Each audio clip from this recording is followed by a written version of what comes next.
A bunch of rich people doing shady shit.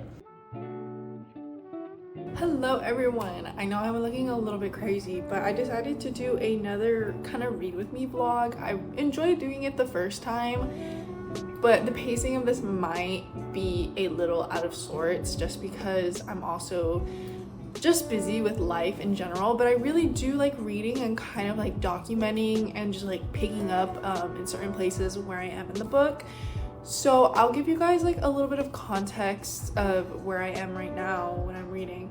I am going to start reading The God of the Woods by Liz Moore. I have been waiting for this in line at my library, but I saw this at my half price books for like $13 and I thought that was pretty good. It is hardcover though, so I'm not like super jazzed about that, but it's in good condition for like $13. So I've been wanting to read this for a while now. I think the wait at my library was like a couple of months, and now I have like a couple of weeks wait. So if it does become available on my Kindle, I'll probably just be bouncing back between my Kindle and the actual book. So I'm gonna start that today, hopefully at least get a couple pages into it. If not today, sometime this weekend I'll try to get to it, hopefully sooner than later. I do have work the next couple of days, so I might not be able to update y'all this weekend. I might update you guys a little bit later. And I recently just finished reading Someone Who Will Love You in All Your Damaged Glory, and it's a bunch of short stories. I forget the name of the author, but he also did BoJack Horseman, and I actually really enjoyed it. I had some of my favorite stories.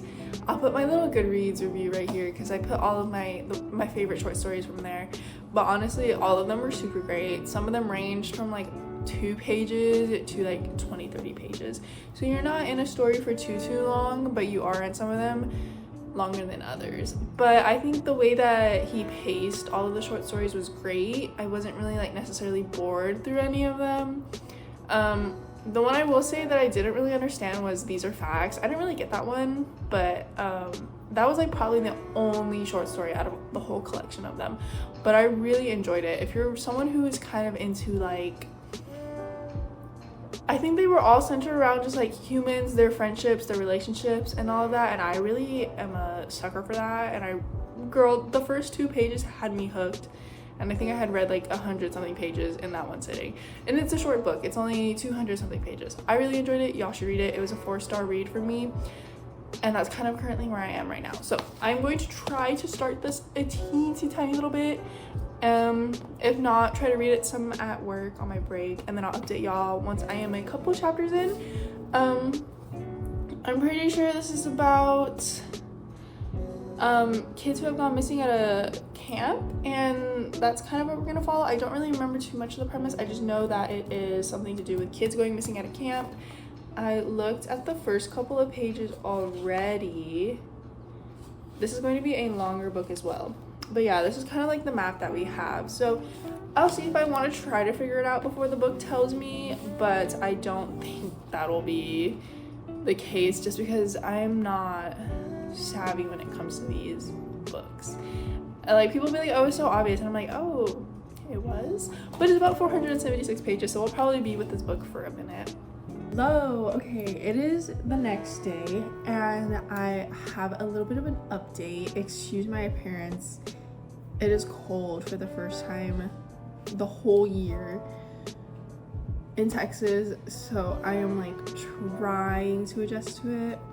And also, y'all, like I had a little breakdown last night, but that's like a whole nother thing. As far as reading The God of the Woods, I am about, I think, 30 or so pages in, so I'm not too far in, but we are getting introduced to a bunch of different characters. We are following, I think, 3 point of views, and we're jumping along between 2 different timelines. So it's before the accident and after the accident, or not accident, disappearance. It's not really a spoiler because it's in the summary of the book. So basically Barbara has disappeared from camp. I'm probably, the further I get into this book, it's probably going to be a little bit more spoiler heavy, just because I feel like the best way for me to like talk about what I'm reading is to tell you what I'm reading, and I personally cannot do that without spoiling. But so far I actually really enjoy the writing. I don't know how to explain Liz Moore's writing like exactly, but if you were to read it, for me it's different from a lot of the other books I've read. I actually really like it. At first I was kind of a little bit confused, just because once again you're introduced to a whole camp of characters, and then the owners of the camp have their own lore, and you're introduced to that as well. And then it's just a lot of people, and then you throw in the different timelines, and it's a lot to take in. I was forgetting who was who, but I think now that I'm like 30 or so pages in, anyways, I'm getting a little bit. So we have The God of the Woods. I am probably going to continue reading that a little bit today before I go back to work later. And then also on my Libby, I Who Have Never Known Men, I forget the name of the author, I know it's Jaqueline something, was ready for me to borrow, so I started reading that last night. I'm literally only like a couple of pages into it, but from what I'm literally probably only like 20 or so pages in. But from what I understand so far is that we are following this girl who was pre-pubescent, and she seems to be the youngest amongst all these girls who are kind of stuck in this little underground cage. And so she doesn't know much, and there's like guards that travel in threes around. You can't cover any of the like ladies, you can't hurt each other, you can't do anything, or the guards will like crack a whip or whatever. And it's kind of just her right now. I think we're reading because she talks about how she's started to think and how she started to have ideas of her own, and she learned to read, and now she's learning to write. And so I think we're kind of reading it from her as if it's her diary. What I've noticed so far though is that the paragraphs are super long, and for me personally, like sometimes when I put a book down to take a break from reading, I like to do that at the beginning of a chapter, but this one I don't think I'll be able to do that. Like I think I had to stop in the middle of a page, which kind of irks me, but that's just a personal thing. And so the paragraphs are super long. It's very like thought heavy. There's not a lot of like context, or not we're not really getting too much context either, but there's not a lot of like dialogue either. And it seems like in this little like prison of women, there's this hierarchy based on age, and because she had some questions about sex and puberty, and she's like the only one who doesn't get a period and all this stuff, and so she would go to the older women and ask, and they'd be like, you don't need to know, like why does it matter, it's not gonna happen to you, so why do you care?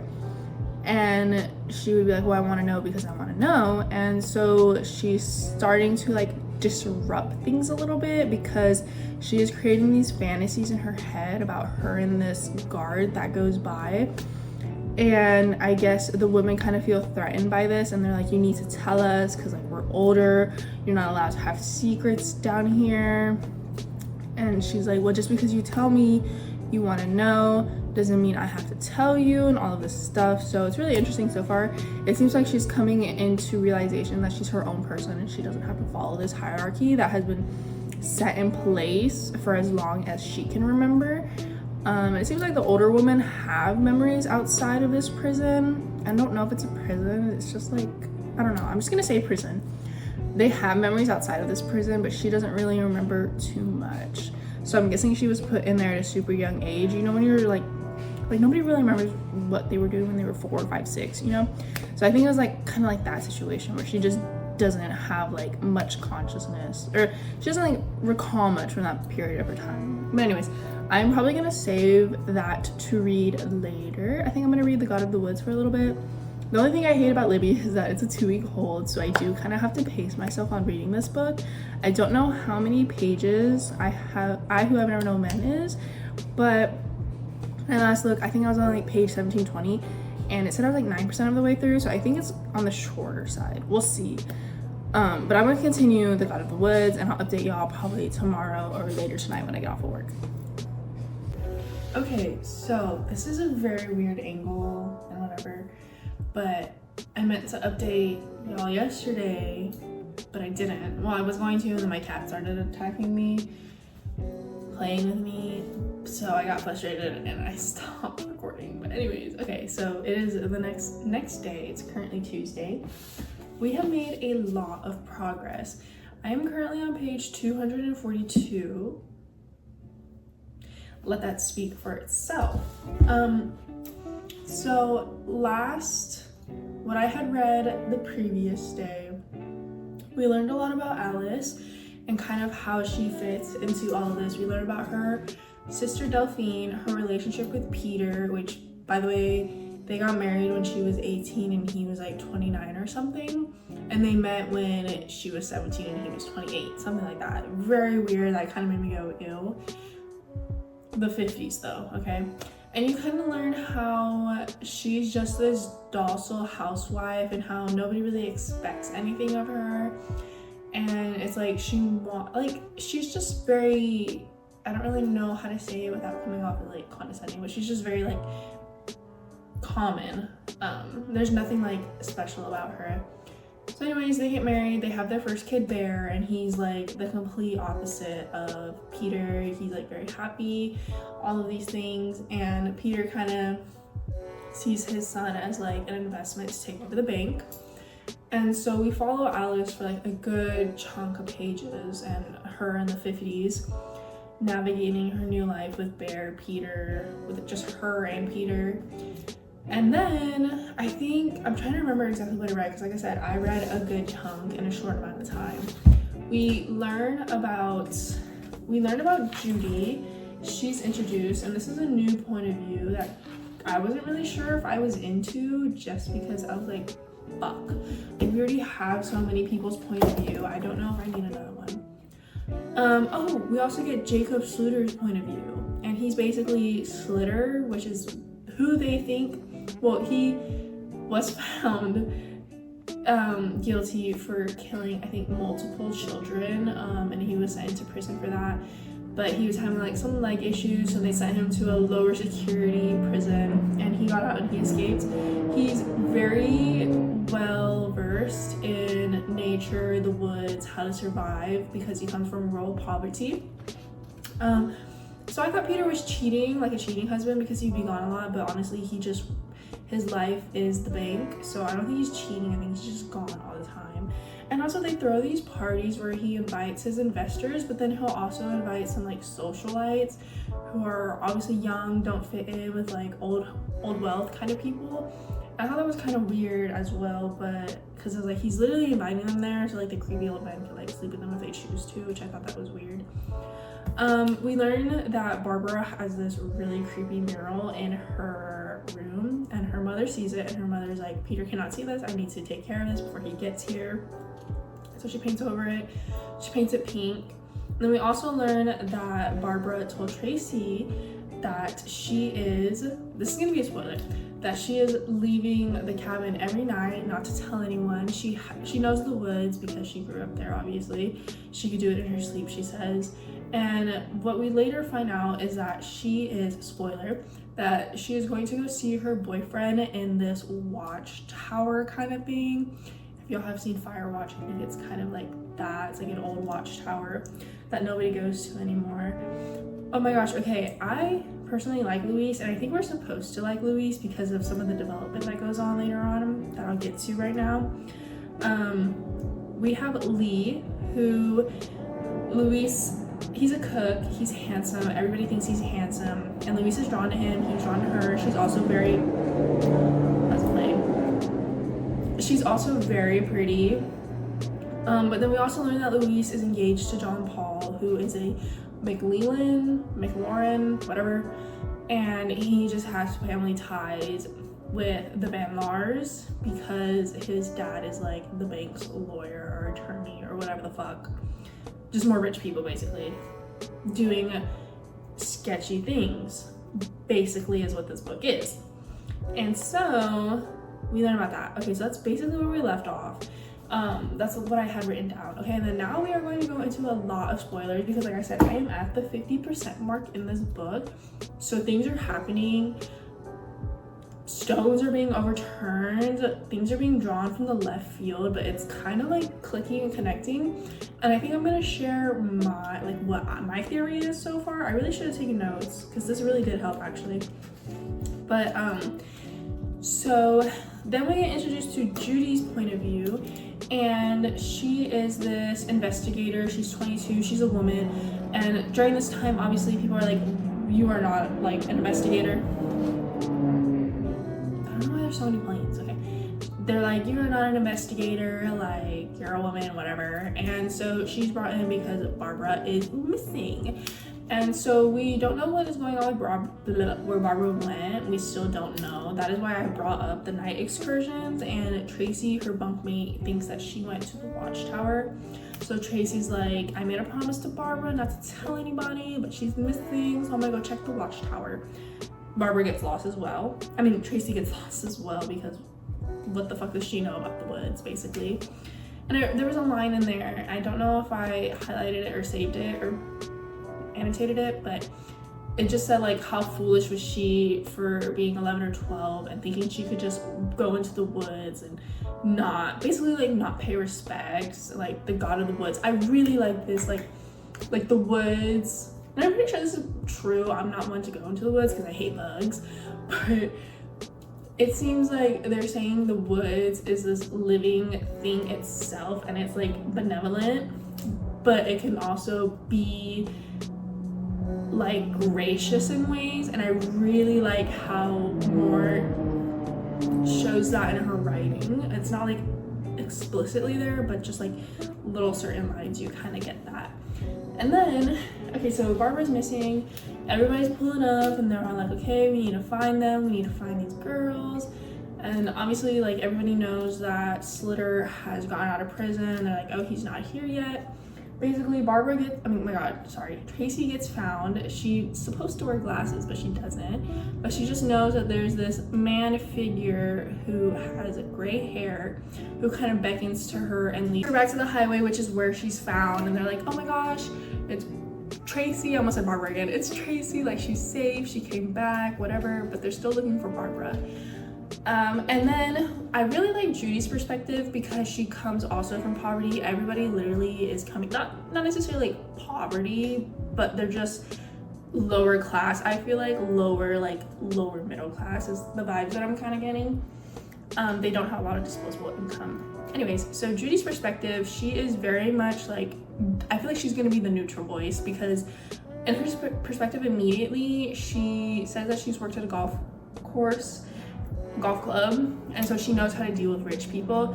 And so she goes up to the Van Laar's grandparents, and she's like, who are you? Like, name an occupation. And he's like, no, I'm only gonna speak to Captain La Rochelle because our family is close with him. He helped us on Bear's first case.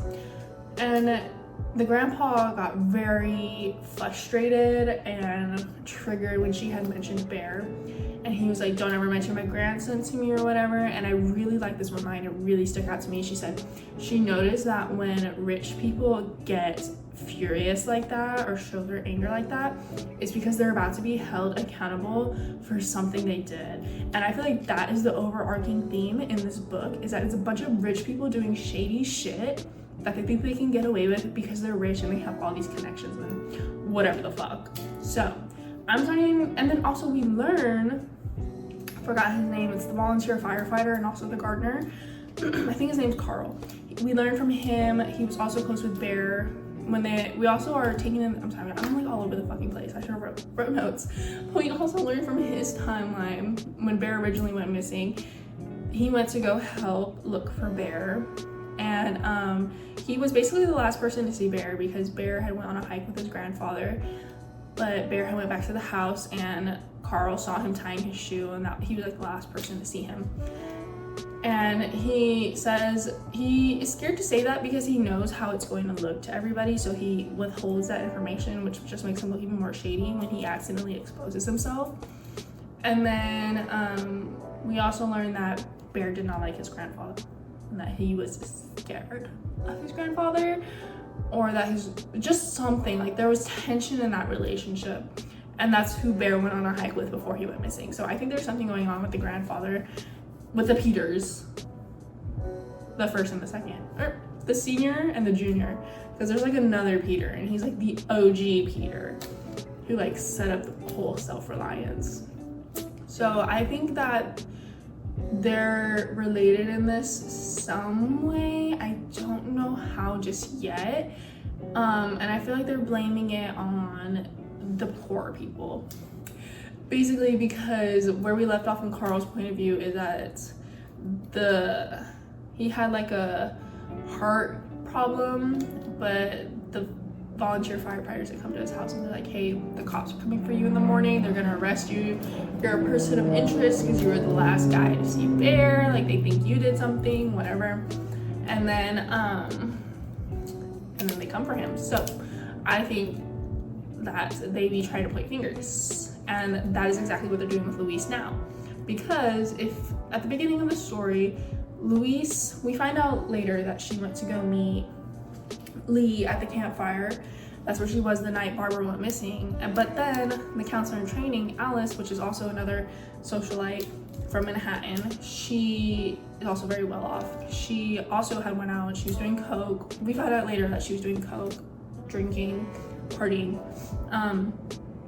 But in the first couple of chapters, Luis is like, I won't say anything if you won't say anything. And Alice is like, yeah, of course. And Luis is like, hide your evidence, basically, which was the coke and all of that. And then we find out that Alice betrays her, and I'm assuming because the rich help the rich, they just kind of believe her, and she's not like, oh, those aren't my drugs, that's not whatever, like, it's Luis's. And so now Luis is in custody for questioning on a minor charge. But then we have John Paul, her fiance, who also cheated on her. Whole nother thing. He's an asshole anyways. He's basically like, she's not my fiance, I don't even know her, like she's hung up on me. Kind of cliche, that storyline, but it's okay. Like you kind of like saw it coming though. I think that's why it's not like some of the other stuff that's happening. But he's basically like, yeah, whatever. But that night that Luis had went to go see Lee, the night Barbara went missing, he had stumbled into the woods to go looking for Luis, and then he sees Lee and Luis there at the campfire or whatever, and they get into a fight, he gets beat up, whatever, and then he disappears and goes off into who knows where. So they put a be on the lookout for his Trans Ams, and they eventually find him. And he's obviously intoxicated, doing drugs, marijuana, coke, whatever. They find all of this in his car. But then they also find this bag with Barbara's private school's uniform, and there's blood on it. So obviously he gets caught in questioning, and what do you know? He blames it on Luis. That is where I left off last night. I needed to take a break because my brain was getting fried from all that was happening. That was a lot. I probably could have said that better chronologically, but the way that the timelines also jump in here, it's like, it makes sense the way she wrote it, but because I'm trying to regurgitate it, it's kind of like, girl, what the fuck are you saying? But she just jumps between Bear's disappearance to Alice first having Bear, to Alice having Barbara, to the present, to looking for Bear, to the present, to day one of the search, and it's all over the place, but the way she did it was really well. So I'm gonna do better on taking notes so that when I'm regurgitating it to y'all, it doesn't take fucking forever. But I'm really enjoying this book so far. And I do want to say that if you guys are thinking about reading this book, this will probably be where you end the video, just because the further I go into this, like I said, we're already at the 50% mark. It's just gonna be spoiler after spoiler. I can't really say too much now. But if that sounds like something that interests you, definitely read this. I didn't spoil too much because, like I said, I'm still kind of left in the dark, but my theory is, like I said, the rich protecting the rich, and I think that's what it's gonna be, but that also seems like a little bit too obvious, so we'll see. Hello everyone, it has been a couple of days. That's my cat. And I do have to say I have not made much progress with the God of the Woods. I've been reading I Who Have Never Known Men, and I am past, oh my gosh, the dumpster truck, y'all. I'm sorry. The background noises are terrible, I know. I need to get a microphone. But I am past a little bit the 50% mark. And I have to say that the book is really interesting in a way that I'm asking questions about what the fuck is going on in this world, and like where did the guards go, like what are we doing here? But I don't think it's that kind of book. I think it's meant to explore relationships between people and kind of like show this prepubescent girl and how she's like growing up in this like uncircumstantial place and learning to love these people. So I think it's more about the feelings, and I wouldn't say necessarily say vibes because it's a messed up situation. Like it's a crazy situation, and so I wouldn't say vibes, but definitely I think it's more a book on exploring like relationships in situations like that. So I don't think I'm gonna be getting any answers from any of it, so it did make me kind of sad because I was really interested to know. So far it's still a good book though. I think we're reading it from the perspective of her. This is gonna be a spoiler. We're reading it from the perspective of her when she's the only one left, because she keeps saying like, oh, we didn't know till later, or we would find out later, or I know what that means now, or I knew that I would be the last one left, like I am now, or something. So she hints to it a lot. I wasn't sure. I thought she was kind of like recording things as she was going, but I think she's the last one left, and she's kind of just recounting like these women that she spent her whole life with in this crazy desolate place of a world. So that's where we're at. I'm gonna try to finish that today, but honestly I don't know, y'all. I'm so tired. Like I don't, and if you were to ask me why I'm so tired, I honestly would not be able to tell you, because all I've done is gone to class. I don't know what it is, I just have not been able to sleep well, but that's like completely besides the point of this video. Anyways, so I also did want to share, last night I went out, and I'm probably not gonna go out anymore to buy stuff because I spent $30 on books, and I shouldn't have, but it's okay, it's whatever. My check was a little bit more decent than usual, so we're good on that end. But I went to Half Price Books, and I just went randomly. I was like, you know, I'm in the area anyways, and I'm never in that area, that part of town, so I was like, let me go. But usually when I go, every time I go to this place, I'm always spending $30, $40, $50, so it's bad. I should have known better. I should have known that it was not, I told myself, just one book, girl, bye, because this was such a good haul. Like, let me tell y'all, usually when I go buy books, it's because my library doesn't have the book, and I know there's like a whole interloan library system, and you can also suggest to purchase, but that is a whole process, and sometimes it's like, I just want these books because I want them, and I don't really want to learn these systems quite yet. Says me who wants to be like a future librarian. I'm over here like, no, too complicated. But whatever. So I usually go for books that are already on my radar. I never go and like try to find new books. I go specifically solely looking for books that I want to read that aren't available to me anywhere. I'm literally just regurgitating myself. Okay, I got Masters of Death by Olivia Blake.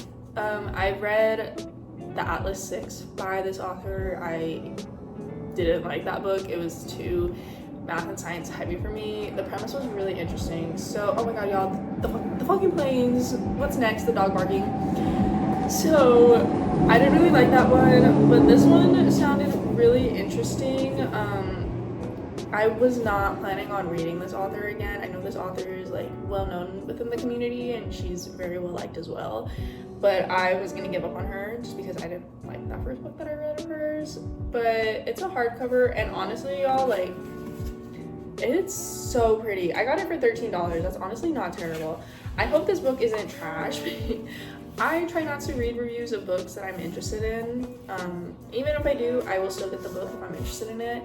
I don't let reviews deter me, but sometimes I'm kind of like trying to stay away from that and stay true to like what I like without the influence of outside influences. But very beautiful. I do have to say though, in the Atlas 6, there was illustrations in that book as well, and those are also really beautiful. And y'all, okay, these, I was just gonna get that one book, and then I went to the sci-fi and fantasy section. Miss Carrie Lake. There was also Nocticadia, but I have Nocticadia on my Kindle, and I was like, as much as I would love to have Nocticadia on my shelf, like, that seems a little like overconsumption-y, and I'm trying to stray away from that. So I was like, no, don't get it. You've already read it. It's okay. It's fine. And so I got the other two Carrie Lake books that were there. This one I am really excited about. This is Anathema by Carrie Lake, and it's the first book in this Eating Woods series. Honestly, I know nothing about what this author is up to, what her like releases are looking like currently, or what her publishing is looking like. I have no idea. This was $10.99. No, this is not terrible. I saw somebody on Facebook Marketplace trying to sell this book for $50 because it was like a UK edition. And I'm like, people like you make me so mad. But whatever. I'm really excited to read this one. Like I said, I read her book Nocticadia, and although it was a little cringy at times, her writing is so good. It's so immersive. And she doesn't just focus on the romance, like the plot was really good. I enjoyed it. And oh my gosh, if you guys are looking for something like gothic and dark and kind of like creepy, it's great. I will say though, I think there are trigger warnings for these books, so just look into that if y'all are interested in getting into her reading. I think these have like a little bit of darker topics than Nocticadia, but I don't know like the release order of these books in comparison to Nocticadia. So I don't know, but this one I'm really excited to read. I kind of was like, should I just put down the books that I'm reading right now and read this? I was like, no, I'm already like 50% through the books that I'm reading right now, but I'm probably gonna read this one next. I have to. She is a 700-page book, but y'all, it's so worth it. Like her world building isn't boring, the characters aren't boring, like the story is so, I want to say so unique to her, but as y'all can see, I'm still, I want to say I'm diverse. I'm like branching out in my reading a little bit, but I don't really think I am. But I think the storylines that she talks about are really interesting. And there, if you guys are into spiciness, there is spiciness in here as well. But I read the prologues, or not the prologues, the author's notes in both of these because I was just that excited. And she did say that these are slow burns, so if that is something you are looking for, definitely read that. I do think Nocticadia was also a slow burn as well, but y'all just have to give this author a go. I want to say read Nocticadia first, just because I can say for sure I enjoyed that one.